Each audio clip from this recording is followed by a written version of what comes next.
quería primero ver una última diapositiva de la clase pasada, que me faltó mostrarles, que sirve también para recordar un poquito lo último que vimos, que fueron las formas normales hasta BCNF.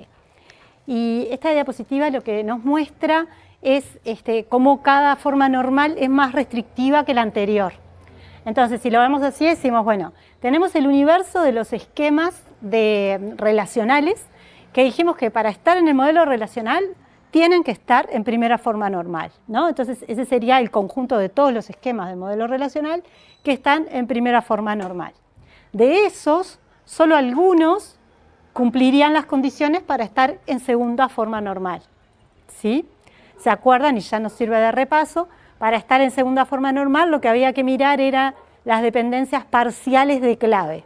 Si teníamos atributos no primos, o sea, atributos que no están en ninguna clave, que dependen parcialmente de una clave, o sea, que dependen de una parte de la clave, esas serían las dependencias parciales que violan 2NF. Entonces, cuando tenemos eso es que no estamos en segunda forma normal. Bueno, si no tenemos ninguna dependencia de ese estilo, entonces sí estamos en segunda forma. Después tenemos dentro de esos de segunda forma, algunos están en tercera forma normal, que ya sería una forma normal, habíamos comentado, muy aceptable, donde ya tenemos mucho menos redundancia, ¿tá? Para estar en tercera forma normal, lo que veíamos es que teníamos, no sé si se acuerdan, dos definiciones posibles, equivalentes. La más fácil de verificar era la que decía, bueno, de mis dependencias funcionales tiene que pasar que cumplan una de las siguientes cosas. O bien el lado izquierdo es una superclave, o bien el lado derecho es un atributo primo, ¿tá? Si todas mis dependencias funcionales cumplen una de esas dos cosas, entonces estoy en tercera forma normal. Si alguna dependencia no cumple una de esas dos condiciones, entonces mi esquema está en segunda forma, ¿tá? Bueno, entonces, de esas que están en tercera forma normal, algunas estarían en BCNF, que es como la más restrictiva, y lo que nos pide esta forma normal para nuestro esquema es que todas las dependencias funcionales cumplan que el lado izquierdo es una superclave, ¿tá? Entonces, esas eran las definiciones que vimos la clase pasada. También vimos dos algoritmos, un algoritmo para pasar cualquier esquema a la forma normal tercera. ¿Se acuerdan que para ir pasando a las sucesivas formas normales, lo que hacíamos era ir descomponiendo los esquemas, o sea, los partíamos en varios? Entonces, ¿cómo descomponer esos esquemas? Bueno, ahí teníamos esos algoritmos. Entonces vimos uno que era para llevar un esquema a tercera forma, y después vimos otro algoritmo que es para llevar el esquema a BCNF. Y después lo otro que vimos fueron dos propiedades que eran join sin pérdida y preservación de dependencias, que también eran propiedades importantes, deseables para que nuestros datos, por un lado, no pierdan, cuando descomponemos, no perder dependencias funcionales que estaban definidas. Y por otro lado, en el caso de join sin pérdida, esa propiedad lo que nos aseguraba era que en nuestra descomposición no pasara que al hacer el join cuando hacemos las consultas, generemos tuplas que están mal, tuplas erróneas, ¿tá? Entonces, esas eran las dos propiedades que no aparecen ahí, pero que ya aprovecho a recordar, que eran preservación de dependencias y join sin pérdida. También vimos los algoritmos, entonces, para verificar esas propiedades o las técnicas para verificar esas propiedades. No sé si alguien quiere preguntar algo de todo esto hasta acá. Todo entonces basado en nuestro conjunto de dependencias funcionales. Para verificar esas cosas tenemos que hacer esto de proyectar dependencias. Cuando hacemos las descomposiciones en varios subesquemas tenemos que proyectar las dependencias para ver qué dependencias nos quedaban en cada subesquema. Eso también estuvimos haciendo. También otra cosa que es necesario para verificar estas cosas es encontrar las claves, hallar las claves. Y bueno, por ahí entonces, si no tienen preguntas, vamos a pasar ahora vamos hacia la siguiente forma normal. Y para eso, como tenemos como un siguiente tema, que vamos a ver hoy, que es el de dependencias multievaluadas. Acá, chachame. Ok.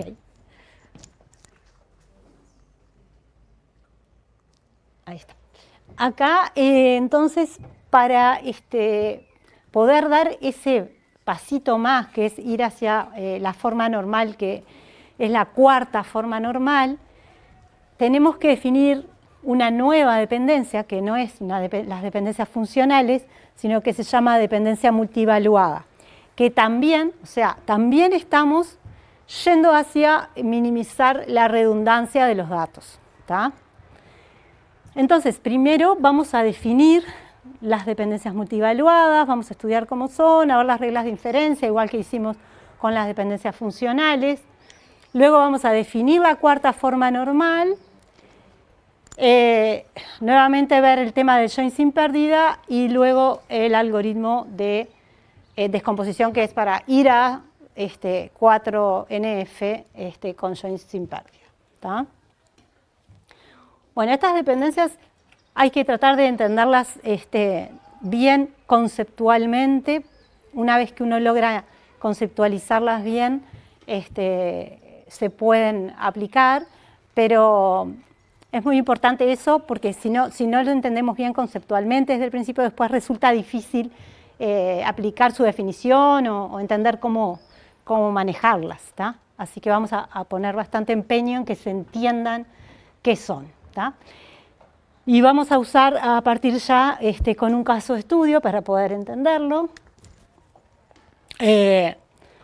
Esto dice, bueno, tenemos estudiantes que tienen cada estudiante, ¿no?, tiene un conjunto de teléfonos y un conjunto de emails. Y no hay correspondencia entre los emails y los teléfonos. O sea, no es que un email se corresponde con determinados teléfonos, sino que solamente que son usados por un mismo estudiante. O sea, tenemos el estudiante, teléfonos, emails. Eso es como si en el MER tuviéramos algo así.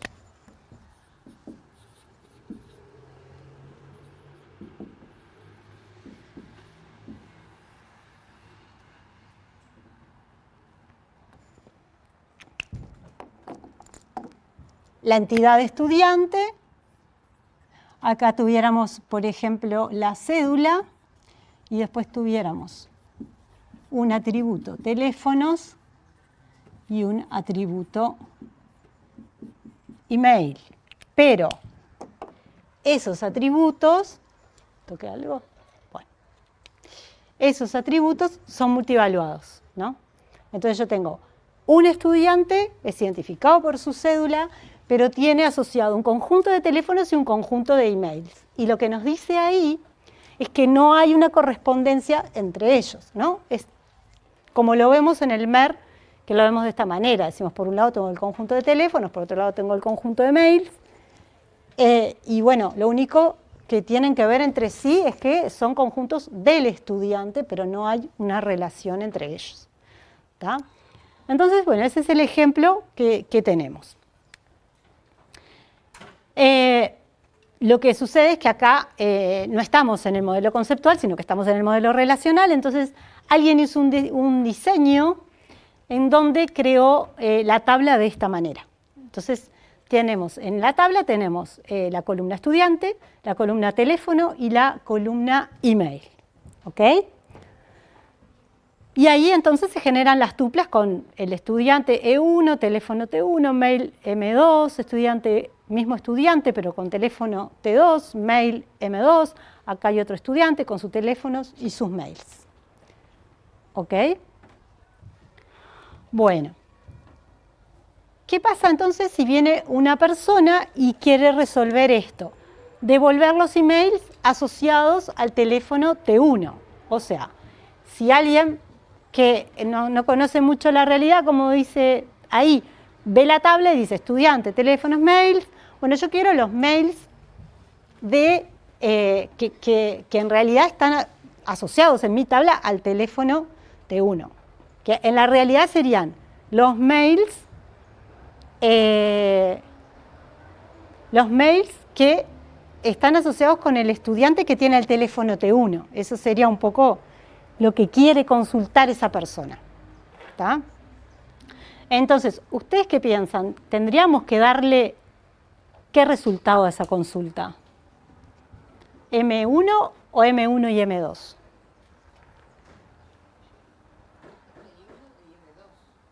Sí, estoy de acuerdo. M1 y M2. ¿Por qué? ¿Todos lo ven eso? Si yo quiero los mails del teléfono T1,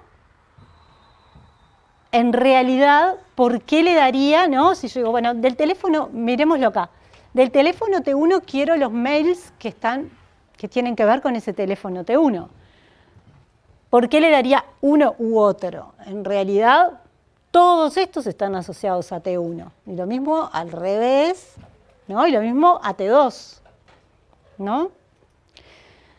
Pero como yo tengo la tabla diseñada así, en realidad probablemente me pase lo siguiente. La persona viene y hace esta consulta, que está puesta en álgebra, ¿no? Y dice, bueno, quiero de los estudiantes, los que tienen el teléfono T1, de las tuplas, la que tiene el teléfono T1 y de esas tuplas el email. Entonces, esa consulta me va a devolver eso, el mail M1. Porque si miramos en la tabla, a T1 el único mail asociado es M1. ¿Pero por qué? Eso es arbitrario, porque el estudiante tiene 2 mails y 2 teléfonos. ¿Por qué M1 va a estar con T1 y M2 va a estar con T2? Si lo miramos acá, vemos claramente que no debería. Son independientes, los teléfonos y los mails. Esa es una palabra también que usamos mucho para conceptualizar esto de las multivaluadas, y es independientes. Cuando yo tengo para una entidad 2 cosas que son independientes entre sí, no hay dependencias entre sí, ¿tá? Entonces me pasa esto. Teléfonos y mail son 2 conjuntos independientes. Entonces, yo no debería decir que al teléfono T1 solamente le corresponde el mail M1. ¿Tá? Debería, o sea, esa respuesta no estaría bien, debería poder contestar eso, M1 y M2. Pero con la consulta clásica que haría, o con SQL también, yo diría where T1 igual, where tel igual T1 y me daría M1. Entonces, cuando tengo este tipo, o sea, este problema, digamos, nos pasa porque tenemos en la misma tabla los teléfonos y los emails. Entonces, puede pasar que lo tengamos. Entonces, lo que tenemos que hacer si tenemos una tabla así es pedir que cuando se ingresan los datos estén todas las combinaciones, estén los 2 teléfonos con los 2 emails cruzados, intercambiados, ¿no? T1 con M1 y con M2 y T2 con M1 y con M2. ¿Se entiende? Eso sería lo correcto para tener la información real, para que realmente es la información que yo represento acá. Que cada teléfono esté con cada mail. Eso sería como yo debería cargar los datos ahí. ¿Y por qué nos suena tan feo? Porque en realidad, justamente, eso va a terminar generando redundancia, mucha redundancia. Porque siempre voy a tener que combinar todos con todos. Y también el almacenamiento, ¿no? Porque mientras más datos le agregues, por ejemplo, más teléfonos tenga, más combinaciones. Exactamente. Más teléfonos tenga. Si tiene 5 teléfonos, esos 5 tienen que estar con cada uno de ellos, con cada uno de los mails, ¿no? Como el producto cartesiano, vamos a estar pidiendo siempre el producto cartesiano entre esos 2 conjuntos. Bien, entonces, cuando tenemos este tipo de situaciones es que lo que nos está pasando es que ahí está habiendo una dependencia multivaluada, ¿tá? Ahora vamos hacia eso. Entonces, bueno, lo que quiere decir esto de que solo se utiliza la información del esquema es, claro, si yo miro esa tabla, podría hacer la consulta así y obtener ese resultado que es erróneo, pero yo, ¿por qué sé que está mal? Porque conozco la realidad, porque sé que en realidad son independientes los teléfonos y los mails. Por eso yo lo tengo que saber de la realidad, no mirando mi tabla no me puedo dar cuenta de eso. Y eso es lo que quiere decir esta frase, ¿no?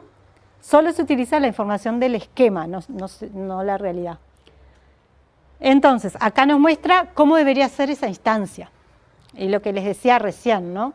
La instancia debería tener estudiante E1, teléfono T1, mail M1. Estudiante E1, teléfono T2, mail M2. Así estaba la otra. Pero acá agregué 2 tuplas más, fíjense. Y estas 2 tuplas más que agregué, lo que hacen es cruzar la información. Ponen el T1 con M2 y el T2 con M1. ¿Se entiende? Entonces, para que mi consulta funcionara bien, para que mi tabla no fuera confusa como está la información, yo tengo que obligatoriamente agregar estas otras 2 tuplas para que todos los teléfonos estén combinados con todos los emails y viceversa en mis datos. ¿Sí? A ver, yo podría tener esa base de datos y no hacer eso, no generar todas esas tuplas. Pero el problema es que no está bien representada mi realidad si no agrego todo eso.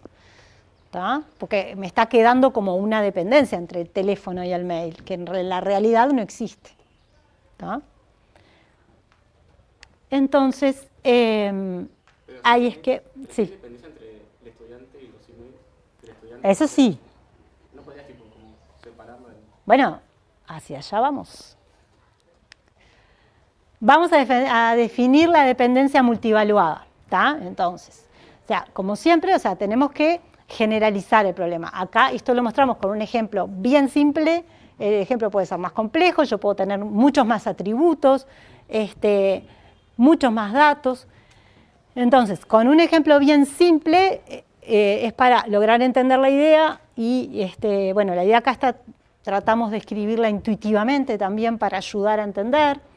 Dice, si se tienen 2 o más atributos que tienen más de un valor asociado con determinado objeto y que son independientes entre sí, o sea, 2 o más atributos, en este ejemplo sería el teléfono y el email, son independientes entre sí, se tendrán que repetir todos los valores de uno de los atributos con cada valor del otro atributo, manteniendo la misma referencia para que los objetos, perdón, la misma referencia para los objetos, o sea, con el mismo estudiante, la misma cédula, y con todos esos repetidos, para que la tupla de la relación las tuplas de la relación sigan siendo consistentes. Bueno, entonces, eso que sucede en esa tabla es una restricción, es algo que decimos, bueno, si me pasa esto, o sea, tengo que tener los datos de esta manera. ¿Cómo lo expresamos? Con la dependencia multivaluada. Ahí es donde aparece la dependencia multivaluada. ¿Tá? Ejemplo. Este es un ejemplo de la tabla de empleados. Acá, solo que acá es el nombre del dependiente, no nombre de departamento, que eran los otros ejemplos que habíamos visto. Entonces tenemos el empleado Silva con proyectos y dependientes, ¿no? Entonces tiene el proyecto X y el proyecto Y y los dependientes Juan y Ana.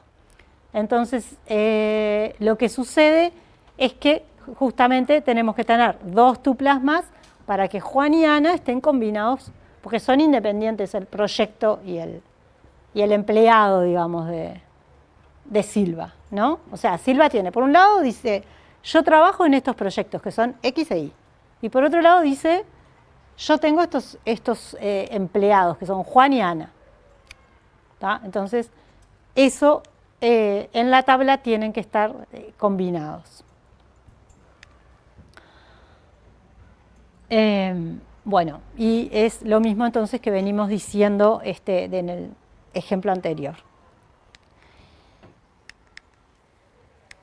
Bueno, y así llegamos a la definición formal de dependencia multivaluada, que si yo hubiera ido de primera a esta definición formal, realmente hubiera sido muy difícil. Igual es difícil de seguir la definición formal, pero lo que más me interesa, lo que más nos interesa es que tengan bien clara la idea intuitiva, ¿tá? El concepto de qué está representando o qué está pasando cuando tengo una dependencia multivaluada.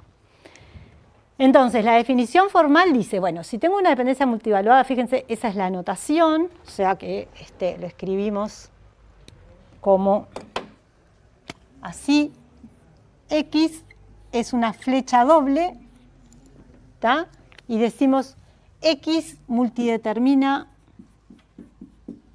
en vez de determina, como decimos con las dependencias funcionales, acá decimos multidetermina Y. ¿Tá? Entonces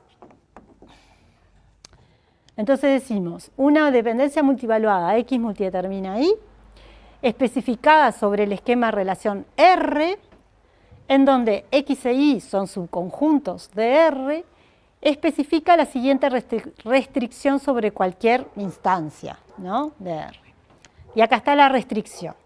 La restricción dice, si existen dos tuplas T1 y T2 en R, o sea, en la instancia, tales que en la tupla T1 y en la tupla T2 X son iguales, entonces deberán existir otras dos tuplas, T3 y T4, que cumplan esto. ¿Tá?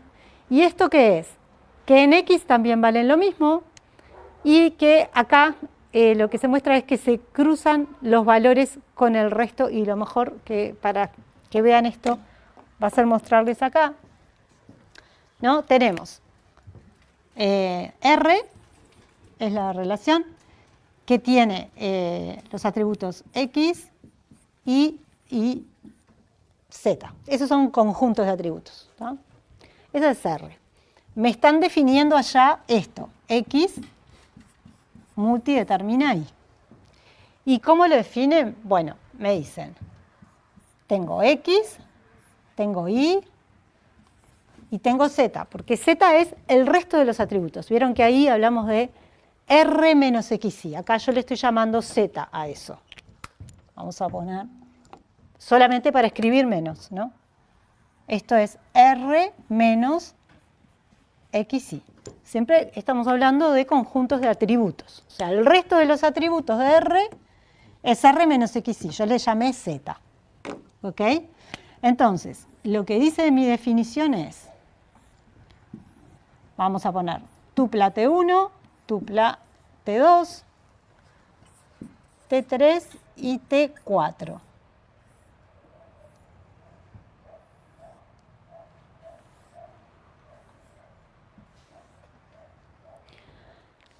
Entonces dice, si existen dos tuplas, T1 y T2, que coinciden en X, entonces vamos a poner acá X1 y X1, coinciden en X, ¿ok? Entonces, tiene que pasar que hay otras dos, que son T3 y T4, que también coinciden en X, así que estas también, X1 y X1. Y después dice que en Y van a ser, las nuevas que agregué son T3 y T4, ¿no? Entonces dice, en Y, perdón, sí, está bien. T3 y T1 coinciden en Y y T4 y T2 coinciden en Y. Entonces, yo tenía T1 y T2, supónganse que esto tiene Y1 y 2. ¿Está? Entonces me dicen, bueno, T3 y T4 va a pasar ¿qué? T3 es igual a T1. Entonces, esto es I1, perdón, T3, sí, pero todavía no lo voy a poner. T3 es igual a T1 y después dice T4 es igual a T2. Entonces esta va a ser I2. Y acá imagínense que teníamos Z1 y Z2. Entonces, ¿esto qué cumple?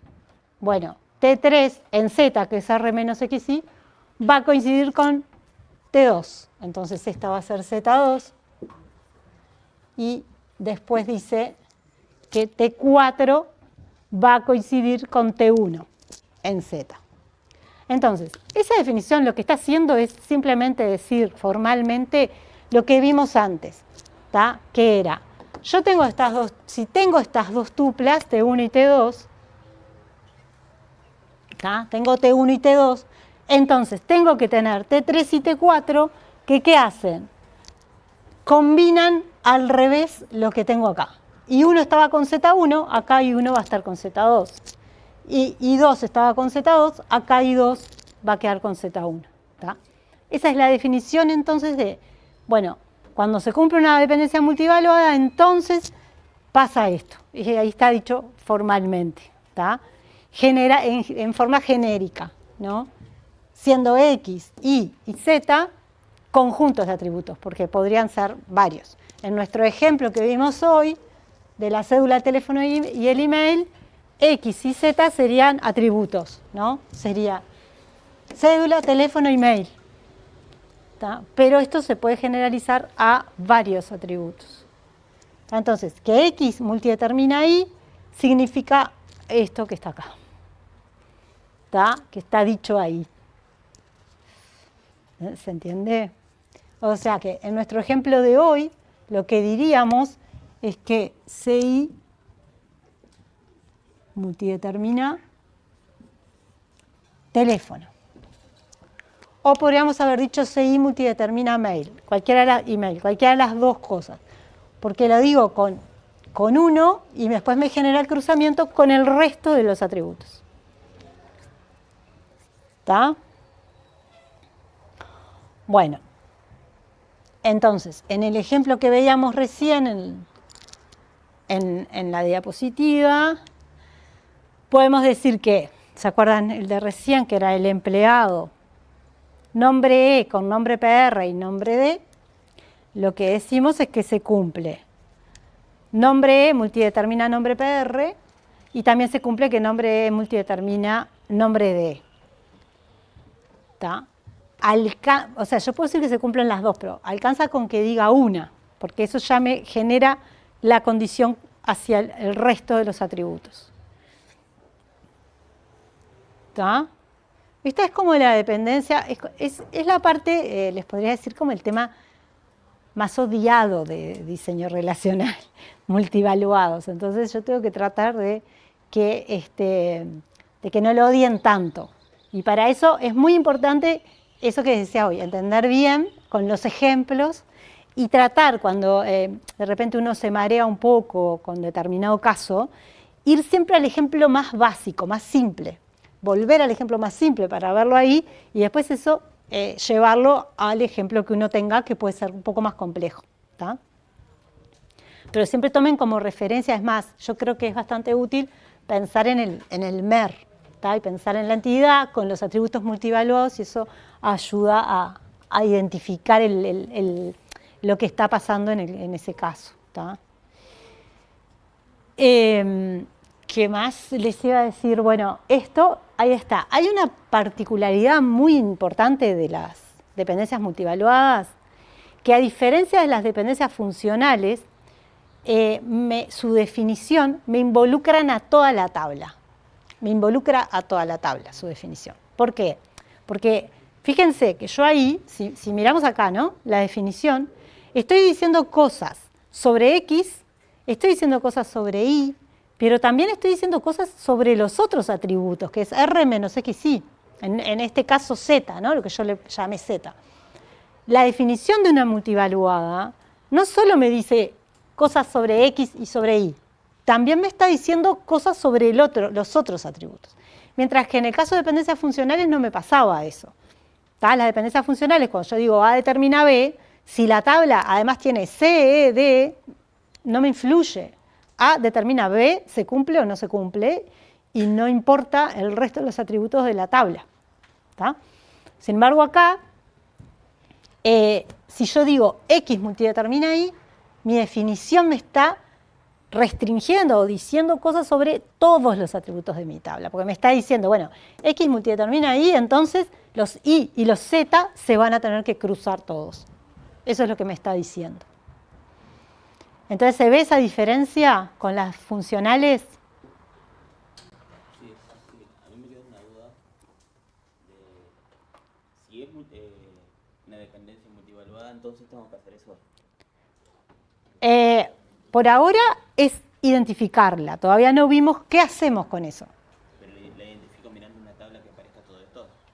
Bueno, claro, vos te tenés que dar cuenta, en realidad para darte cuenta que se cumple una multivaluada, lo importante es conocer la realidad y darte cuenta que tenés valores que son independientes entre sí y que son varios para una entidad, ¿no? Por ejemplo, esto, ¿no? O sea, ¿cómo me doy cuenta? Bueno, si tengo un conjunto de mails y un conjunto de teléfonos en la misma tabla, para cada estudiante y son independientes entre sí, bueno, entonces se cumple la multivaluada. Y vos podés hacer la tabla para darte cuenta de eso, de que se cumple la multivaluada. Pero por ahora es todo tratar de darnos cuenta de que hay una multivaluada en esa tabla, que no es algo deseable que suceda porque te genera redundancia. Por eso me interesa darme cuenta. ¿Tá? A mí me puede pasar que yo hice toda la normalización que vimos antes, llevé mi esquema a BCNF, que era el más restrictivo, y sin embargo está en BCNF, pero sin embargo hay una tabla que estando en BCNF igual tiene una multivaluada, una situación de estas. Por eso me interesa identificarlo, ¿tá? Porque no es algo bueno. Después vemos cómo se hace para que no esté más. ¿Tá? Bueno, no sé, ¿alguna otra pregunta? ¿Se entendió? Más o menos. ¿Se entiende la idea? O sea, también la forma para darse cuenta es como yendo a la definición, ¿no? Yendo a la definición, pensando, ¿no? Eso, haciendo la tabla y probando con los datos, a ver si estamos en esa situación o no. ¿Tá?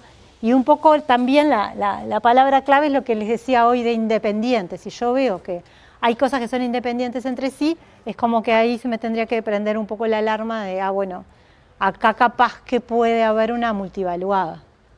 ¿Tá? ¿Alguna pregunta? Bien. Después tenemos acá la definición de multivaluada trivial, que es, bueno, a veces sí. Volvemos para atrás. Está bien, pero X en este caso, ¿qué sería? ¿La cédula? Sí. En este caso, la cédula es X y cualquiera de estos dos puede ser Y. Y el otro es R menos. Queda contenido en Z. Sí. Queda contenido. En este caso, el otro es Z. Ok. Porque tenemos solo 3 atributos en ese ejemplo. Bien. Bueno, ¿qué es una multivaluada trivial? Es cuando en realidad, cuando pasan una de estas dos cosas. O Y es un subconjunto de X, entonces, o sea, tengo eso, ¿no? X multidetermina Y, pero Y es un subconjunto de X, entonces eso no pasa nada, porque la multivaluada trivial no es algo que me moleste, no me va a generar problemas de redundancia. O cuando X unión Y es R. ¿Qué quiere decir? Que, por ejemplo, en este caso, si mi tabla son solo estos dos atributos, yo digo que nombre E multidetermina nombre PR es una multivaluada trivial. ¿Tá? Porque, ¿qué pasa? La definición esa formal que tenemos se sigue cumpliendo si uno lo ve esto, pero esto no es una multivaluada que me moleste. O sea, sería el caso en que Z es vacío. ¿Tá? Esa es una multivaluada trivial, no me molesta. Pero sí me molesta acá, ¿no? Cuando tenemos una multivaluada no trivial, porque entonces es cuando se van a generar valores redundantes en la tabla. Bueno, tenemos también para las multivaluadas reglas de inferencia. Acá están todas, las de las dependencias funcionales que ya vimos, ¿se acuerdan? Que son estas, reflexiva, aumento, transitiva. Y acá hay algunas nuevas que son las que aplican en las multivaluadas. ¿Tá? Esta es la más importante que tienen que tener presente para usar cuando trabajamos con multivaluadas, que es la del complemento. ¿Tá? ¿Qué significa? Que, bueno, si estoy en este escenario, la regla del complemento lo que me dice es, si se cumple X multidetermina Y, entonces se cumple X multidetermina Z, que es el complemento de Y en el esquema, o sea, todo el resto de los atributos. ¿Tá? Es esa regla, entonces, dice eso, ¿no? X multidetermina Y, de ahí se infiere que X multidetermina R menos X unión Y. ¿Tá? Así que, acuérdense, si se cumple esto, también se cumple esto, X multidetermina Z, y viceversa. Si digo que X multidetermina Z, entonces se cumple X multidetermina Y. Por eso alcanza con que uno ponga una de ellas, dos. La otra se sabe que sucede. ¿Tá? Después, Tenemos la de aumento, que es si agrego, si tengo un conjuntos de atributos, ¿no? Z y W, que están en R, y Z está incluido en W, entonces WX multidetermina IZ. Bueno, estas cosas se pueden demostrar. Después la transitiva, y ojo con esta transitiva, no es igual a la de dependencias funcionales, que dice si X multidetermina Y e Y multidetermina Z, X multidetermina Z menos Y, ¿tá? Que no es lo mismo que decir solo Z, ¿tá? Porque no funciona si tomáramos solo Z. Bueno, y esta es otra importante a resaltar. Las dependencias funcionales también son dependencias multivaluadas, solo que son un caso particular de la dependencia multivaluada, ¿tá? Si ustedes toman una dependencia funcional, si quieren después pueden hacer la prueba, toman una dependencia funcional, un caso, vayan a la definición de multivaluada, tratan de aplicar la definición, van a ver que sí la cumple. Pero es un caso particular de la dependencia multivaluada, ¿tá? Porque es X determina Y, la diferencia es como si yo acá el teléfono fuera uno solo, ¿tá? Entonces esto se me repetiría siempre el teléfono y termina cumpliendo la definición, pero bueno, ya les digo, es un caso particular y es la dependencia funcional es más restrictiva, más fuerte que la multivaluada, ¿tá? Bueno, y por último hay una regla que es bastante horrible, difícil de acordarse y difícil de aplicar, que combina las dos, multivaluadas y funcionales, ¿tá? Y lo que me dice es que si tenemos una multivaluada X multidetermina Y y existe otro conjunto de atributos de R, que es un W, ¿tá? Que no tiene intersección con X, ¿tá? Con Y, son otros atributos. Pero ese W determina a una parte de Y, o sea, determina a un pedazo de Y, y Z está incluido en Y, eso ya lo dije, una parte de Y, entonces X determina Z. Es fuerte esta propiedad, pero es como bastante entreverada, igual si uno lo lee varias veces y trata de entenderla, es posible verlo intuitivamente, que sí tiene sentido eso, ¿tá? Entonces, si yo, por ejemplo, no me di cuenta que tengo cierta dependencia funcional, pero sí me di cuenta que tengo esta multivaluada y esta funcional, de un W a un Z que es parte de Y, entonces también se va a cumplir esa funcional X determina Z. ¿Tiene sentido que esto serviría si yo no me di cuenta que se cumplía esa X determina Z y la termino deduciendo a partir de esas otras cosas? Es una regla muy poco frecuentemente aplicada, pero bueno, existe y está demostrada también. ¿Alguna pregunta? No les pedimos que se sepan de memoria esa regla, no se preocupen. No, bueno. No va que la sepas de memoria. Bien, y llegamos a la cuarta forma normal, porque hasta ahora dijimos todas cosas para detectar dependencias multivaluadas, o sea, para darnos cuenta que hay una dependencia multivaluada. Ahora, ¿qué hacemos con eso? ¿Tá? Dijimos cómo nos damos cuenta, dijimos qué desventaja tiene, que es que me genera redundancia. Bueno, ahora lo que decimos es qué hacemos si tenemos esa situación. Bueno, esto sí es bastante intuitivo. Bueno, acá no lo tengo en el pizarrón, pero volvamos hacia atrás un poquito. En el caso de la cédula, el mail, acá, de repente ya ustedes se lo estarían pensando, creo que hoy me lo dijeron por ahí, ¿por qué tenemos estas tres cosas juntas en la misma tabla? La solución va a ser separarlas en dos. Entonces, la cuarta forma es eso, transformar mi esquema para que no tenga más esa dependencia multivaluada. Y eso es 4NF. Definición.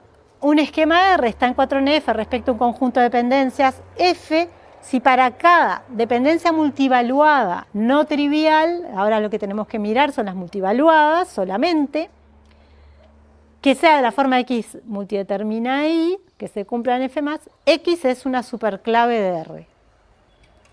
¿Está? Lo que tenemos que ver entonces, para estar en 4 en F, tiene que cumplir eso.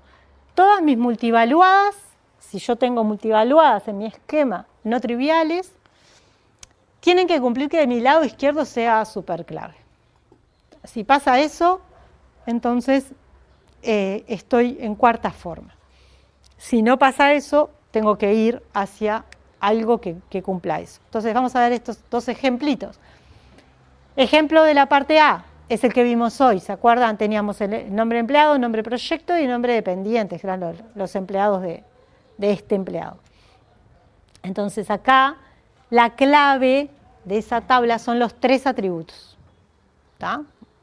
Porque no hay ningún atributo que determine a todo el resto. Entonces la clave son los 3. Entonces acá decimos que no está en cuarta forma. ¿Por qué? Porque se cumplen, habíamos dicho hace un ratito, que se cumplen estas dos dependencias multivaluadas. ¿Está? Pero X, que es nombre E, no es superclave. Entonces no está cumpliéndose el requerimiento para estar en cuarta forma. ¿Se entiende? Entonces, ¿por qué la parte A no está en cuarta forma normal? Bien, sin embargo, el ejemplo de la parte B, y acá ¿qué hicimos? Lo partimos en dos. Ahora tenemos dos tablas, una está el empleado con sus proyectos y otra está el empleado con sus dependientes. ¿Está? Entonces, si miramos en la parte B, estas multivaluadas, si las proyectamos acá, ¿está? Se transforman en multivaluadas triviales. Porque la definición de trivial era que si la unión de los atributos de la multivaluada es igual a todos los atributos de mi esquema, entonces es una dependencia trivial. ¿Está? Si es trivial, no me molesta para la cuarta forma normal. ¿Lo siguieron los ejemplos? ¿Alguna pregunta de esto? Igual vamos a seguir con las multivaluadas. Ejemplo de cuarta forma. Acá es ver lo anterior un poco pensando en los datos. Supónganse, en la parte A teníamos la tabla de empleados con los 3 atributos. Empleado, nombre proyecto, nombre dependiente. Teníamos el ejemplo de Silva, que estaba del proyecto X y el proyecto Y, y tenía los dependientes Juan y Ana. Entonces teníamos que tener a Juan y Ana con X y con Y cada uno. ¿Tá? Nos generaba 4 tuplas. Ahora, si tenemos a Bravo, el empleado Bravo, que tiene 4 proyectos, trabaja en W, X, Y y Z, todos esos proyectos, ¿tá? Y tiene a los dependientes Jaime, Juana y Beto, 3 dependientes, ahí tengo que generar todas las combinaciones entre esos Jaime, Juana y Beto con W, X y Z. ¿Tá? Y ahí se ve mucho más cómo se genera una cantidad de tuplas. En la parte B, donde lo tengo partida la tabla, yo tengo el nombre del empleado con el proyecto, por un lado, y el nombre del empleado con sus dependientes, por otro lado. Fíjense lo que acá se ve bien claro. Si Bravo comienza a trabajar en un nuevo proyecto, ¿tá? Imagínense, Bravo trabaja en los proyectos X, Y, W, no, ¿cómo era? W, X y Z. Ahora Bravo trabaja en un proyecto U. ¿Tá? Si estoy en el caso A, tendría que agregar 4 tuplas para agregar el proyecto U. Porque tengo que agregar la tupla del proyecto U con, 3 tuplas. A ver, entreveré yo. No, está bien. Jaime con Juana y con Beto. Entonces tengo que agregar 3 tuplas. Si quiero agregar un proyecto nuevo. En este otro diseño agrego solo una tupla acá y nada más. Bravo con el proyecto U y nada más. ¿Se entiende la diferencia? ¿Sí? ¿Alguna pregunta?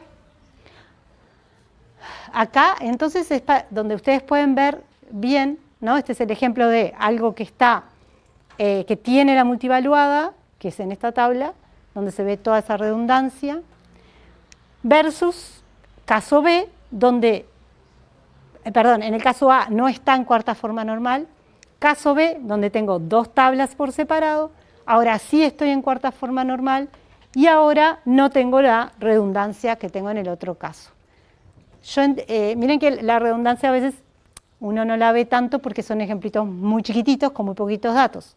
Esto siempre, si uno empieza a tener muchos más datos, es donde esto se multiplica y termina siendo muchísima redundancia. ¿Tá? ¿Alguna pregunta? ¿Preguntas? Bien. Bueno, como acá estamos nuevamente haciendo descomposición, ¿no? Otra vez partimos una tabla en dos, otra vez tenemos el riesgo del join sin pérdida, eso no cambia, ¿no? Capaz que parto la tabla en dos y después, cuando quiero hacer la consulta y juntar, se me generan tuplas que están mal. Entonces acá también existe lo de la propiedad de join sin pérdida y se puede verificar con las multivaluadas y es análogo a la propiedad que veíamos para dependencias funcionales. ¿Tá? Bueno, y como dice la observación, como las DFs también son multivaluadas, por eso se aplica la propiedad a las dos. Bueno, y acá llegamos al algoritmo para pasar a cuarta forma, porque no dijimos, entonces, bueno, ¿cómo sé cómo partir mi tabla? ¿Tá? Y partirla y que mantenga la propiedad de join sin pérdida, que yo no tenga el problema del join sin pérdida, ¿no?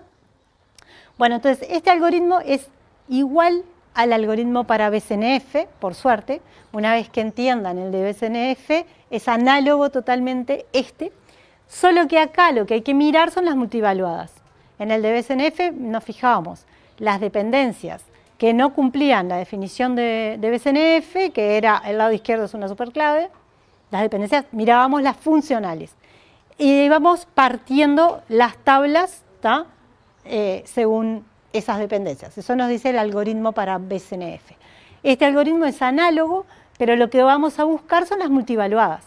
Entonces nos fijamos, la multivaluada que no cumpla la propiedad de 4NF, que es igual a la propiedad de BCNF, que es que el lado izquierdo sea superclave, ¿tá? Cuando yo encuentro una multivaluada no trivial, que el lado izquierdo no es superclave, entonces eso viola 4NF. Entonces ahí tengo que hacer la partición, que es esto, ¿no? Reemplazar Q por dos esquemas de esta forma.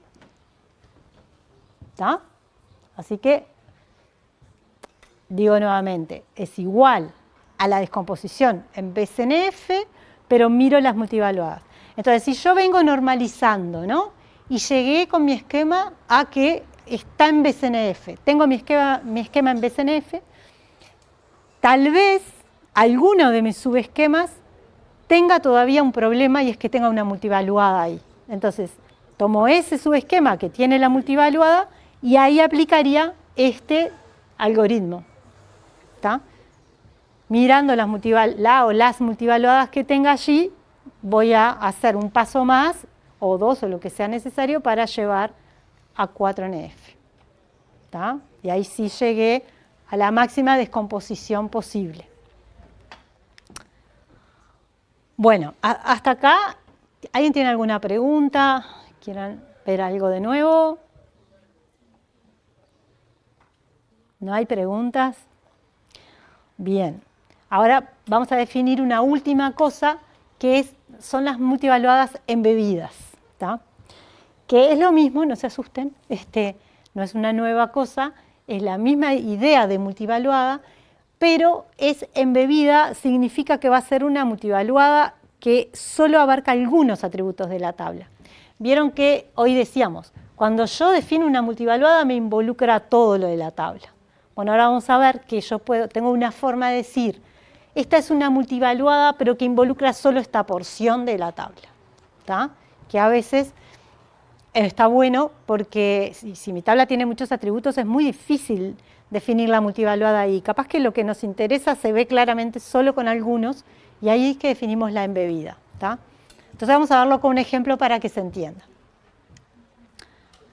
Tenemos un ejemplo entonces acá en el que tenemos estudiantes, cursos en los que están inscritos los estudiantes y las previas de esos cursos. ¿Tá?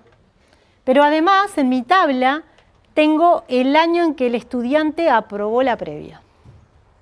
¿Tá? Es una tabla bastante entreverada conceptualmente, ¿no? Mucha cosa. O sea, hay mucha cosa. O sea, tenemos el curso, estudiante que está inscrito en el curso, curso previo de este curso, que en principio pueden ser varios, ¿no?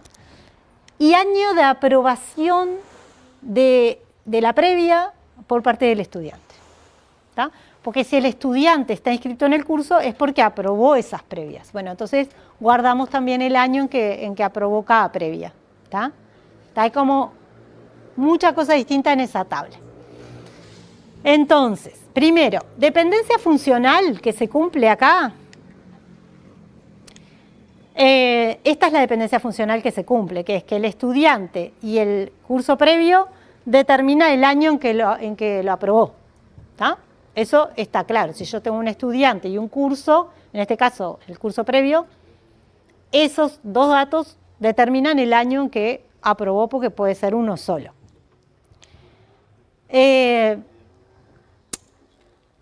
Perdón, y ¿por qué? Primero que nada, acá estamos viendo que no está en BCNF. ¿Por qué? Porque esta es la única dependencia funcional. Entonces, ¿cuál sería la clave en este caso? Hay un atributo que es curso, que no participa en la dependencia funcional, entonces también tiene que estar en mi clave. ¿Tá? Entonces, la clave, después vamos a repasar un poco que no lo hemos hecho todavía, las técnicas para hallar las claves, ¿no? Pero acá, a ojo, más o menos, uno puede ver que si este atributo curso no está acá y no está determinado por estos dos, entonces estos dos no pueden ser la clave. ¿Tá? Entonces, la clave en este caso es est, ceprev y curso. Entonces, esos tres juntos es la clave, son la clave. Entonces, como esos tres son la clave, este esquema sí no está en BCNF, porque BCNF, el lado izquierdo de sus dependencias funcionales, tiene que ser superclave. Y esta dependencia no lo cumple. Bien, como no está en BCNF, aplicamos el algoritmo y obtenemos estas dos. Una relación que tiene estudiante, curso previo y año de aprobación de la previa, y otra que tiene curso, estudiante y curso previo. ¿Tá? Eso es cuando aplicamos el algoritmo de BCNF. Por ahora no sabemos qué pasa ahí con multivaluadas o 4NF. Entonces, bueno, esta era la R original, esta era la dependencia funcional. Vamos a volver acá sobre la original, entonces, y decimos, es claro que los cursos previos de un curso C1 son cursos previos sin importar, creo que me toqué el micrófono, no sé, sin importar los estudiantes que se inscriban ni en qué año haya aprobado el curso. La siguiente dependencia, ¿se cumple en ese esquema? Entonces, bueno, nos preguntamos, en este esquema, que es el completo, ¿se cumple que curso multidetermina CPREV, que es el curso previo? Si nosotros vemos, intuitivamente se entiende que es independiente el curso previo del curso. O sea, el curso tiene su conjunto de cursos previos, por un lado, y por otro lado, los estudiantes y los años de aprobación. Son como cosas que son independientes entre sí. Pero ¿cuál es la dependencia multivaluada que se cumple? ¿Será esta? ¿Será que se cumple curso multidetermina CPREV? Porque el problema es, como les decía hoy, que si yo digo esa multivaluada, yo estoy involucrando también a los otros atributos, estoy diciendo cosas sobre los otros. Entonces, si dijéramos, bueno, está así, se cumple esta multivaluada, me parece que se cumple. ¿Qué pasaría? Que en mi instancia, o sea, si se cumple esto, me va a pasar lo siguiente. Si tengo estas dos primeras tuplas, que tengo el curso 1, estudiante 1, previa P1 y año de aprobación A1, y después tengo esta otra tupla que dice curso C1, estudiante 2, previa P2 y año A2, o sea que ese estudiante, el E1 aprobó la previa P1 en el año 1 y el E2 aprobó la previa P2 en el año 2. ¿Tá? Tengo esas dos tuplas.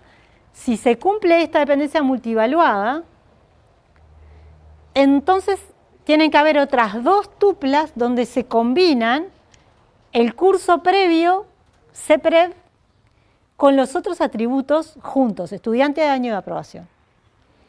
Entonces eso me obliga a que haya otras dos tuplas donde P1 queda con E2 y A2 y P2 queda con E1 y A1. Se hace ese cruce que hacíamos hoy, esa combinación entre los otros atributos. ¿Está? Bueno, y eso está mal. ¿Por qué? Porque yo estoy obligando a que el estudiante 1 haya aprobado, el estudiante 1 que había aprobado P1 en el año 1, estoy obligando a que también en el año 1 haya aprobado P2 y no tiene por qué. No tiene por qué. Y lo mismo con el otro. O sea, estoy poniendo información que está mal. ¿Tá? Si yo digo que se cumple esta multivaluada, estoy diciendo que se tienen que dar esas combinaciones en mis datos que no tienen por qué darse. Entonces, está mal. Estoy diciendo que cada estudiante aprobó todas las previas en el mismo año, porque voy a pedir que cada año que tengo se combine con lo otro. ¿Tá? Entonces, eso estaría mal. Esto es para mostrarles, simplemente para mostrarles que en esta tabla no se cumple esta multivaluada, por más que sí hay una independencia ahí entre valores, pero es muy fuerte la condición de la multivaluada y está mal obligar ahí en ese lugar eso.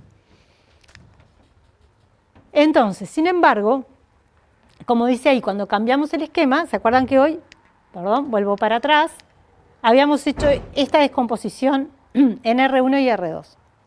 ¿Tá? Entonces, ahora vamos a retomar R1 y R2 para ver qué pasa. Si yo tengo R1 y R2, mi realidad es la misma, ¿tá? Pero tal vez ahora en ese esquema sí puedo decir que se cumple. Por ejemplo, en R2, capaz que sí puedo decir que se cumple que curso multidetermina CPREV. ¿Por qué? Porque R2 era esta, donde solo tengo curso, estudiante y previa. Y ahora sí lo puedo pensar mucho más fácil, porque digo, sí, el curso, por un lado tiene los estudiantes y por otro lado tiene sus cursos previos. ¿Tá? Entonces ahí sí se ve que hay una multivaluada, porque si tengo el curso C1 con el estudiante E1 y la previa P1 y el curso C1 con el estudiante E2 y la previa P2, también tengo que tener cruzados esos valores, porque todos los estudiantes tienen que estar con todas las previas con todos los estudiantes. Entonces, fíjense que al tomar un pedacito más chico de la tabla, ahí sí puedo definir bien clara la multivaluada. Y ahí sí se ve. Entonces, ¿a qué llegamos con todo esto?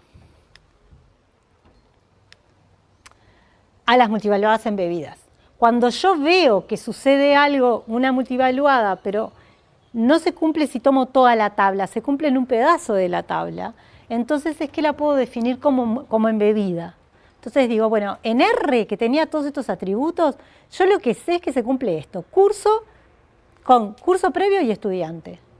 La anotación es esa, con la barrita, ¿tá? Y se dice que eso es una multivaluada embebida, porque lo que estoy diciendo es, curso multidetermina CPREV, pero en el esquema solamente con estos tres atributos.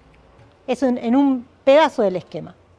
No me involucra el año de aprobación, que tenía acá y que se me armaba un lío bárbaro. ¿Tá? Entonces, muchas veces en una tabla muy grande, o muy grande o no tan grande, pero en una tabla con varios atributos, yo sí puedo definir claramente una multivaluada embebida y decir, acá si tomo solo estos atributos, esta subtabla, acá veo que se cumple la multivaluada, pero no en toda la tabla, porque me empieza a generar cosas que no tienen por qué suceder, que están mal en realidad. Entonces, si en alguna descomposición de R aparece un esquema que tenga exactamente todos los atributos de esa dependencia, sería este caso, ¿no? Curso, CPREV, EST, entonces la dependencia se cumple solo en ese esquema. ¿Tá? Y esa es la embebida. ¿Se entendió la multivaluada embebida? es considerando solo un subconjunto de los atributos que tengo en la tabla. ¿Está? Bueno, y acá está definida. Sí. ¿Acá? ¿Sí? ¿Está bien? Y esta es la definición general de multivaluada embebida. ¿Está? Que en un esquema de relación R se cumple la dependencia X multidetermina Y barrita Z, significa que en cualquier subesquema R sub I de R, tal que R sub I tenga estos atributos X unión Y unión Z, se debe cumplir o se cumple la dependencia X multidetermina Y. ¿Está? Esa es la definición de multivaluada embebida. Y decimos que X multidetermina Y, bueno, entonces eso se llama multivaluada embebida sobre R. ¿Está? R tiene más atributos, pero tomamos solamente estos tres conjuntos, X, Y, Z, y definimos esa embebida. ¿Sí? Bueno, y ahí terminó la parte teórica. Vamos a ver qué hora es, si podemos hacer algún ejemplito más. Bueno, vamos a hacer algún pequeño ejemplito para que se entienda más. Sí. En el ejemplo que mostraste, medio que se solucionó cuando aplicaste el algoritmo BCNF, ¿no? Sí. Eso no quiere decir que siempre... No se solucionó, seguíamos teniendo, fíjate. Pero no lo habías como... O sea, acá... Ahí le separaste en dos. Acá... ¿dónde fue que hicimos? No era antes. Acá habíamos aplicado el de BCNF. Lo separamos en dos. Y nos quedaron en BCNF, pero yo acá sigo teniendo una multivaluada. Sí, Está. Tengo que volver a... Esto tendría que, si lo quiero llevar a 4NF, volver a descomponerlo. No, yo no hablaba de solucionar eso. Yo hablaba Ok. del tema de las dependencias... ¿Embebida? Sí, claro. Acá no preciso decir que es embebida. No, claro, pero lo que yo voy es... no siempre que apliques el algoritmo de BCNF vas a quitar... O sea, No, te podrían quedar más atributos y que igual tenga sentido la embebida. okay. Sí. Bien, entonces yo traje para ver algún ejemplito más en una presentación.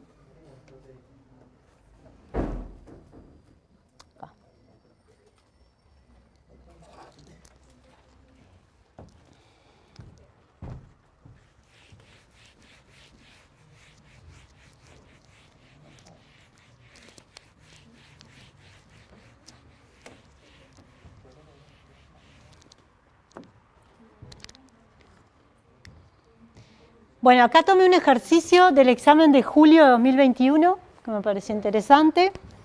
Lo que vamos a hacer es pasar medio rápido algunas partes y ir a lo que hoy nos interesa, que es esto de las multivaluadas. Este ejercicio tenía una pequeña realidad, que es una biblioteca, una biblioteca que tiene socios, empleados y libros. ¿Tá? Y también se representan préstamos y compras de los libros. Los préstamos los hacen los socios de la biblioteca y las compras de libros las hace la biblioteca, ¿no? Entonces, bueno, acá están los datos de cada socio, cédula, teléfono, dirección, emails. Después de cada empleado tenemos cédula, nombre y teléfono. Y de cada libro un código y la cantidad de copias del libro. Y después tenemos la información del préstamo y la compra. Del préstamo sabemos que tenemos el socio que sacó el préstamo, el libro, la fecha y el plazo.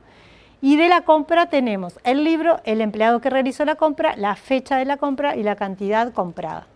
Todos esos son los datos de esta pequeña realidad, los datos que me interesan. Sabemos que las cédulas identifican a las personas y después decía, bueno, se asume que en una misma fecha no se realizarán dos compras de un mismo libro. Las compras, acuérdense que las realiza la biblioteca. Y además se asume que en una misma fecha el socio no saca en préstamo más de una vez el mismo libro. Por lo tanto, a una fecha de préstamo, un libro y un socio le corresponde un solo dato de plazo, ¿tá? Que es el plazo de la devolución. Bueno, entonces, no vamos a hacer ahora, por un tema de tiempo y porque quiero ir a lo otro, no vamos a deducir de nosotros las dependencias. El ejercicio sí pedía, bueno, a partir de todo esto, deducir las dependencias funcionales.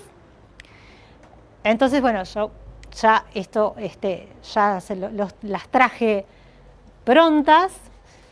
Esta es nuestra relación universal. ¿Se acuerdan que le llamamos relación universal a la tabla que tiene todos los atributos juntos? Una única tabla con todos los atributos. Entonces, esta es la relación universal con todos estos atributos, que son los que salen de esa realidad. Y estas serían las dependencias funcionales, ¿tá? Que se deducen, como les decía recién, había que deducirlas a partir de esa realidad. Entonces, repasémoslas. Tenemos cédula de socio, determina el teléfono y la dirección. Cédula de empleado, determina el nombre del empleado y teléfono del empleado. Esas son bastante obvias. También la tercera, código de libro, determina título de libro y cantidad de copias. ¿Tá? Todas esas salían como muy fácil de la letra. Pero después están las otras dos, que capaz serán un poquito más difíciles de ver, que son que dado un código de libro y una fecha de compra del libro, eso determina a la cédula de empleado y cantidad comprada. ¿Tá? ¿Por qué? Porque sabíamos que en un mismo día no se realizaba más de una compra de ese libro. Entonces, dado el código y la fecha, se sabe qué empleado lo compró y cuánto compró. ¿Tá? Y después, por lo otro que decía la letra, sabemos que, dado la cédula del socio, la fecha de préstamo y el código del libro, eso determina el plazo del préstamo. ¿Tá? Entonces, esas son las dependencias funcionales que teníamos en esta realidad. No sé si de esto tienen alguna pregunta, alguna dependencia que no se entienda, o algo de la realidad que quieran preguntar. Bueno. Entonces el ejercicio pedía, bueno, unas cuantas cosas. Yo enumeré ahí las primeras cosas que pedía, que era hallar las claves, luego hallar un cubrimiento minimal, porque, o sea, esta es nuestra F, cuando hallamos esas dependencias funcionales, es nuestro conjunto de dependencias, no tiene por qué ser minimal ese conjunto. Entonces, el ejercicio pedía hallar un cubrimiento minimal, después pedía llevar a tercera forma normal, después nos preguntaba si esa tercera forma que hallamos preserva las dependencias y tiene join sin pérdida. Sí, te lo mismo, sí. Sí, pero no todos hicieron bien la parte esa. Y dependencia, y después decía hallar una dependencia multivaluada embebida en alguno de los subesquemas obtenidos en la parte anterior. ¿Tá? Entonces, por eso es interesante ver este ejercicio. Y ya nos sirve para repasar otras cosas. Perdón, está acá, entonces ahora vamos a seguir en el pizarrón a hacer esas partes. Primero, hallar las claves. Volvemos para atrás. Y ahora es que voy a aprovechar a repasar, esto ustedes ya lo vieron en el práctico, cómo es la estrategia cuando yo tengo un conjunto de dependencias funcionales para hallar las claves, hallar todas las claves, acortándome un poco el camino o el esfuerzo. ¿Tá? Hay unos tips, unas estrategias para no tener que probar todas, porque una forma sería hacer todas las clausuras de todos los atributos y de todas las combinaciones de atributos para hallar las claves. ¿Tá? Pero hay algunas que me puedo ahorrar. Entonces, ¿cómo haría? ¿Qué es lo primero que voy a pensar cuando voy a hallar claves? Esto ustedes tienen que ser tipo instintivo. Hallar claves, lo primero que tienen que hacer es pensar en esto. ¿Qué es? A ver si alguno ya lo tiene. Ahí está. Lo que tengo que hacer es, ¿qué atributos no aparecen en ninguna dependencia funcional? Esos sé que van a estar en todas las claves. ¿Tá? Entonces, vamos a ir anotando. Hallar todas las claves. Primero, entonces, atributos que no, bueno, vamos a escribirlo que no pertenecen a ninguna dependencia funcional, esos están en todas las claves.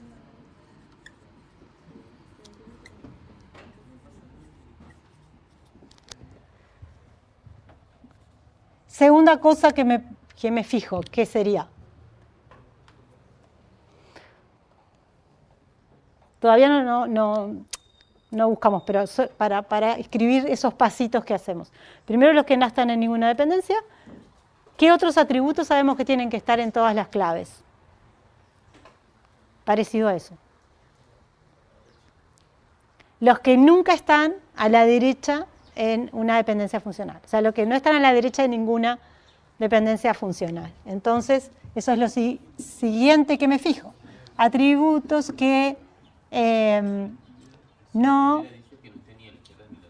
Exacto. Que no están a la derecha de ninguna DF. Estos son definiciones, o sea, frases informales, ¿no? Que estoy poniendo, así nomás lo estoy poniendo para que no me digan, no está de ninguna, sí, está, ya sé que estoy negando 2 veces, pero estoy diciendo informalmente, ¿tá?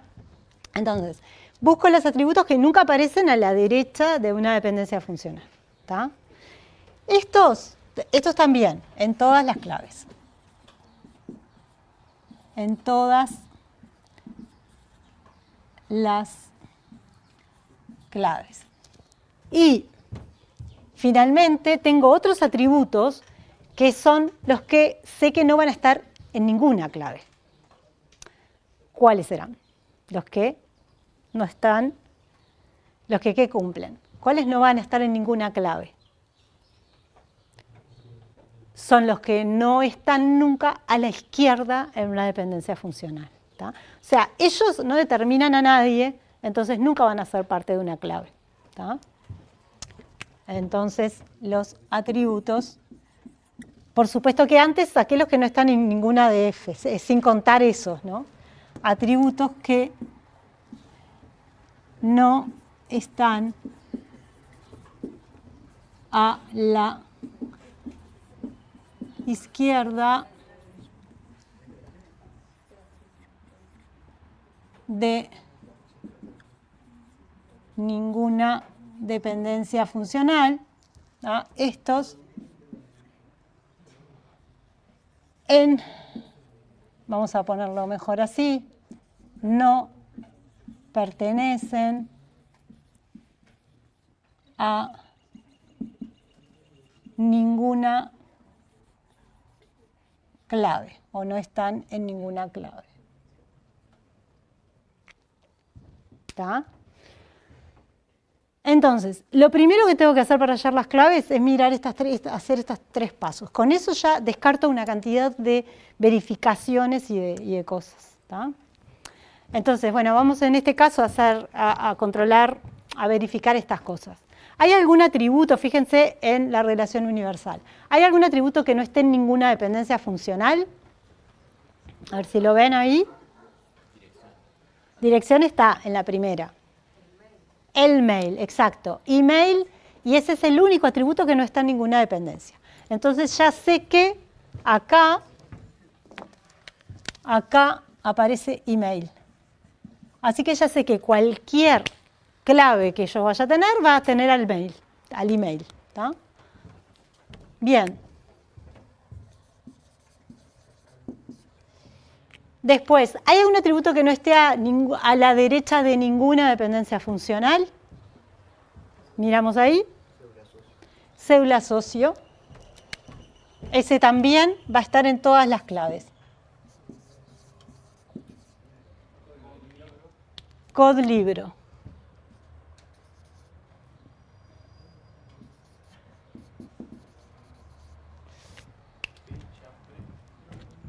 ¿Alguno más no está a la derecha?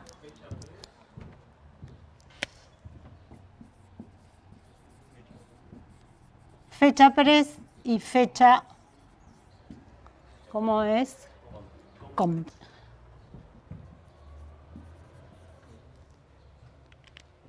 ¿tá? Esos no los escribo acá, pero son todos atributos que les pasa a eso, que están en esta situación. Entonces, todos estos atributos sabemos que van a estar en todas las claves. O sea que cualquier clave sería todo esto y capaz que alguno más. No sabemos si precisan uno más. Entonces, lo que hacemos es, con esos atributos y después descartando, lo otro que tenemos que hacer es descartar los que nunca están a la izquierda, que ya sabemos que no van a estar en ninguna clave. Entonces, ¿cuáles nunca están a la izquierda? Bueno, hay una cantidad, ¿no? Tel, socio, dirección, título del libro, cant, copias, cant comp, cantidad comprada, plazo de presentación. Bueno, todos esos sabemos que no están en ninguna dependencia. Creo que ya con eso no nos queda ninguno más para agregar.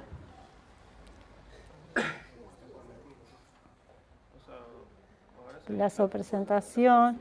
Pero para estar tranquilos, lo que haríamos es, bueno, tomamos esto, que es mi clave, esto además como estrategia general, ¿no? Después que apliqué estas tres cosas, tomo ese conjunto de atributos que sé que están en todas las tablas, en todas las claves, es como mi conjunto mínimo que va a estar en todas las claves, tomo eso y hago la clausura. Si de esos atributos ya obtengo todo, es la única clave, ¿está? ¿Por qué la única? Porque cualquier otra clave sería esto más algo más, pero eso sería una superclave, porque yo ya sé que esto es clave, ¿está? Entonces, no voy a, para no escribir tanto, no lo voy a hacer acá, pero si yo hago la clausura, voy a generar todos, yo sé que voy a obtener a todos los atributos, entonces esta es la clave y es mi única clave. Única clave, ¿tá? Normalmente, entonces, en los ejercicios que hay que hallar todas las claves, ¿tá? Aplicamos esta estrategia de fijarnos estas cosas, luego sabemos qué atributos tienen que estar en todas las claves, sabemos qué atributos no están en ninguna clave, nos fijamos si con esos atributos que tienen que estar en todas las claves ya generan a todo el resto, y si pasa eso, hay que justificar, ¿no? Hay que explicar todo esto, decir, bueno, es mi clave y es única, porque cualquier otro atributo que agregue va a pasar a ser superclave. Entonces, por eso es mi única clave. ¿Está? Bueno, entonces, eso era lo primero que había que hacer. Hallar las claves. Luego había que hallar un encubrimiento minimal. ¿Tá? No lo voy a hacer eso ahora. Acá es muy fácil. Si yo, esto para hallar el cubrimiento minimal, primero tengo que separar los lados derechos de las dependencias, ¿tá? Quedarme con esto, pero solo con un solo atributo de cada lado derecho. Eso sí lo voy a escribir porque lo voy a usar para... O sea, no voy a hacer el proceso del cubrimiento minimal porque eso ya lo vimos y quiero más hacer lo otro que eso sí nunca hicimos. Entonces, mi F minimal, ¿tá? Eso además está la solución publicada en el EVA. Van a ver la justificación de por qué esto sí es minimal, solamente lo que necesito sí es separar mis dependencias funcionales como C y socio determina del socio. Y esto lo quiero hacer porque voy a aplicar el algoritmo de 3NF y el algoritmo de 3NF, para aplicarlo bien, necesito tener el minimal. Entonces, C y socio determina dirección. Después, cod libro.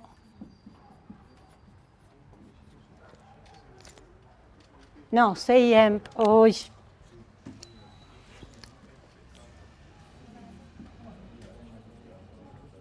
C y emp determina nomemp.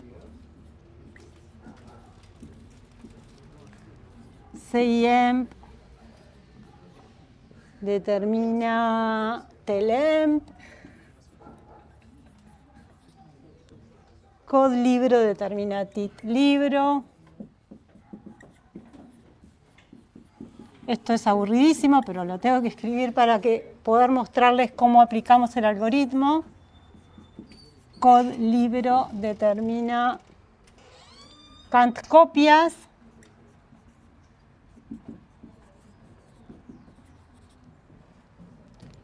¿Qué más? Codlibro, fecha comp.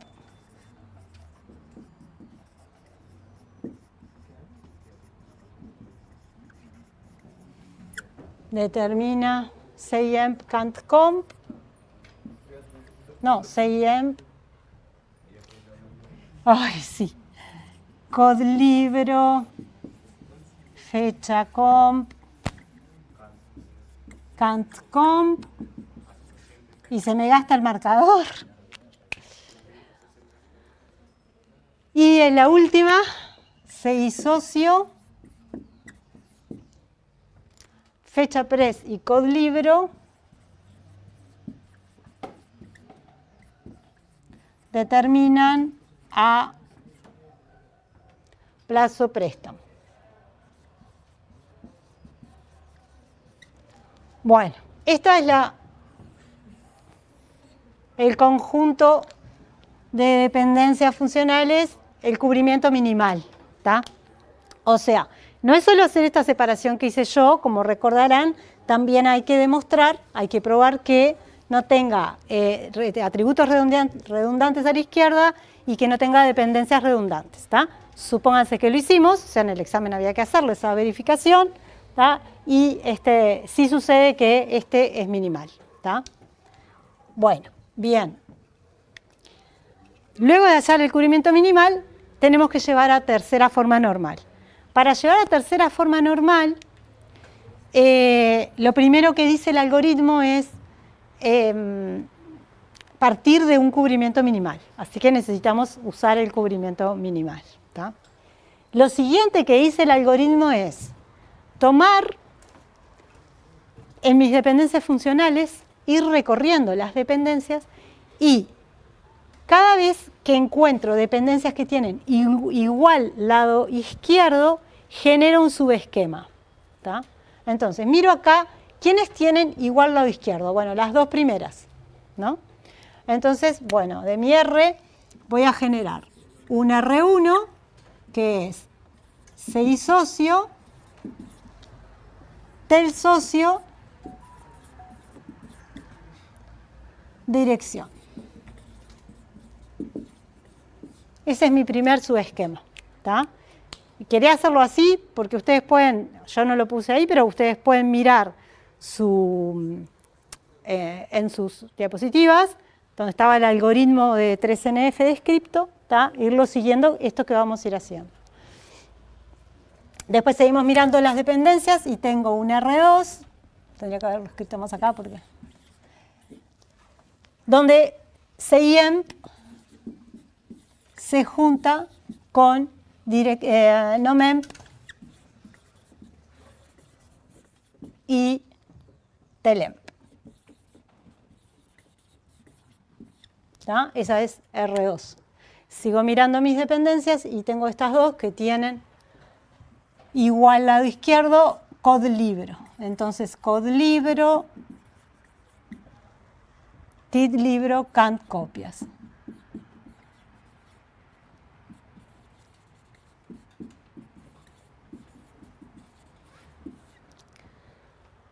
Después tengo R4,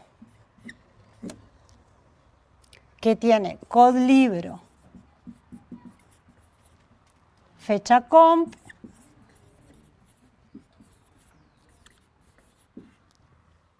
CIEMP y cant comp.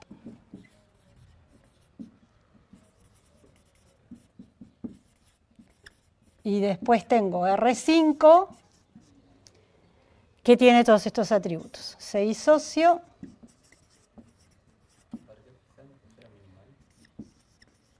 ya te contesto. Fecha pres, codlibro, plazo pres. ¿Para qué separamos todo eso, todo ese trabajo que me tomé recién? Porque en realidad necesito que sea minimal.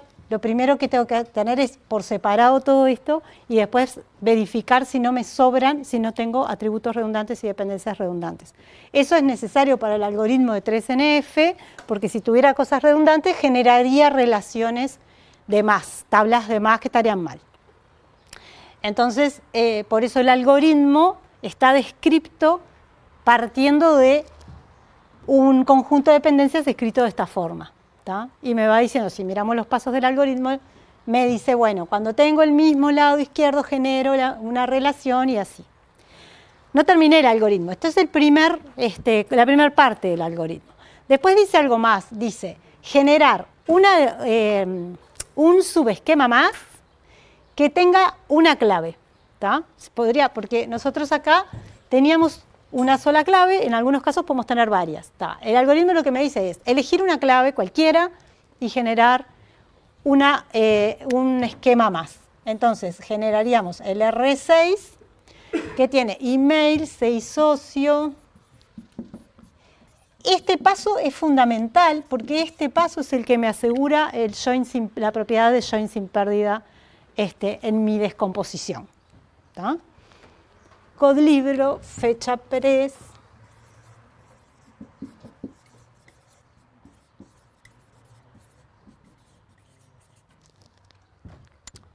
y fecha comp.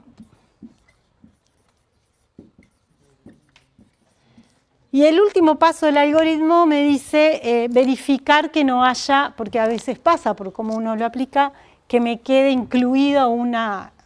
ay, perdón, puse una tabla, perdón, no, pensé que había puesto una flecha acá, pero no, está correcto, ya estoy cansada.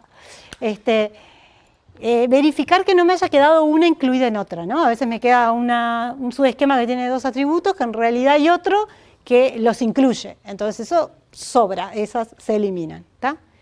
Y ahí termina el algoritmo de tercera forma normal. Este algoritmo está muy bueno porque es muy fácil de aplicar y me asegura que es con preservación de dependencias, no pierdo dependencias de mi esquema original y además tiene join sin pérdida, ¿tá? Y mi esquema queda en tercera forma normal. Bueno, y entonces llegamos a, bueno, después era lo que hoy comentamos con el compañero, había una parte del ejercicio que decía, bueno, la descomposición anterior, ¿preserva dependencias funcionales y tiene join sin pérdida? Preguntaba, justificar la respuesta. Y esta parte era muy fácil si uno tiene claras las cosas, ¿no? Uno tendría que decir, bueno, como apliqué el algoritmo visto en el curso de 3NF, ¿no? Si yo lo apliqué siguiendo los pasos, me aseguré que sí se cumplen las dos cosas, preservan las dependencias y tiene join sin pérdida. Y luego venía una parte en la que decía, bueno, identificar alguna multivaluada embebida en alguna de las R's obtenidas, ¿tá? Y esto entonces tiene que ver con lo que estuvimos viendo hoy en la clase. Y vamos a mirar la sexta,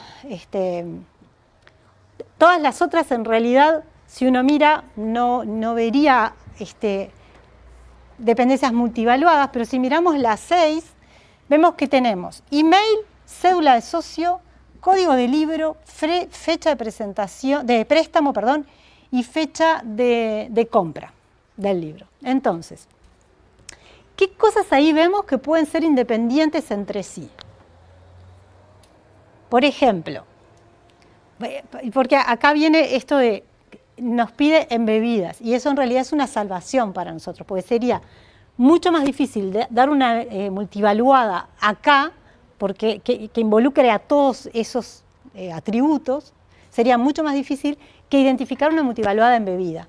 Porque para una embebida yo, con que encuentre una cosa que se relacione con dos cosas que son independientes entre sí, como nos pasaba hoy con la cédula, los emails y los teléfonos, con que encuentre eso ya puedo poner la embebida. Entonces, por ejemplo, acá tengo cédula de socio, email y código de libro. Por ejemplo, ¿no? Suponiendo que yo ahí tengo socios con libros que sacó en préstamo. Si yo tomo solo esos 3, por ejemplo, podría decir entonces 6 socio, multidetermina, email, y ahí pongo la embebida con código de libro.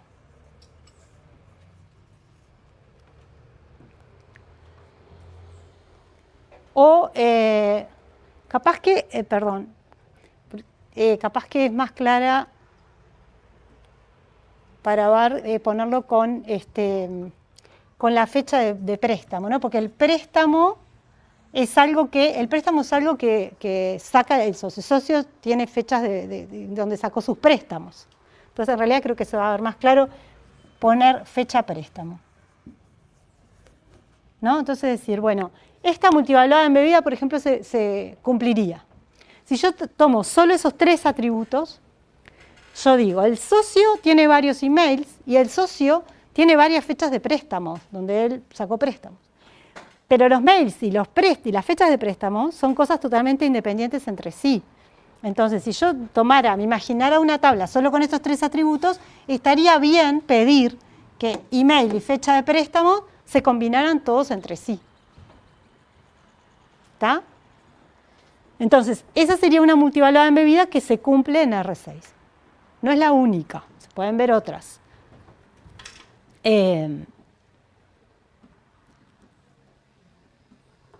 Por ejemplo, el código del libro con las fechas. Exacto. O sea, yo podría decir también codlibro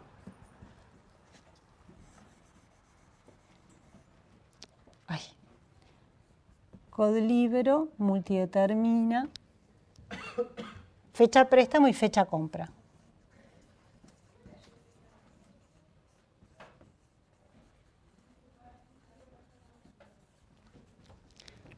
¿Está?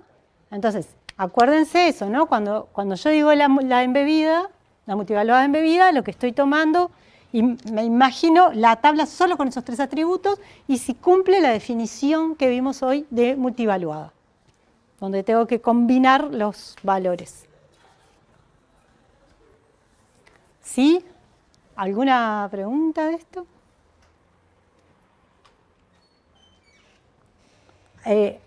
Déjame ver, porque había una última partecita, pero no sé si la vamos a poder ver hoy. No, está. Esta dejamos para la próxima.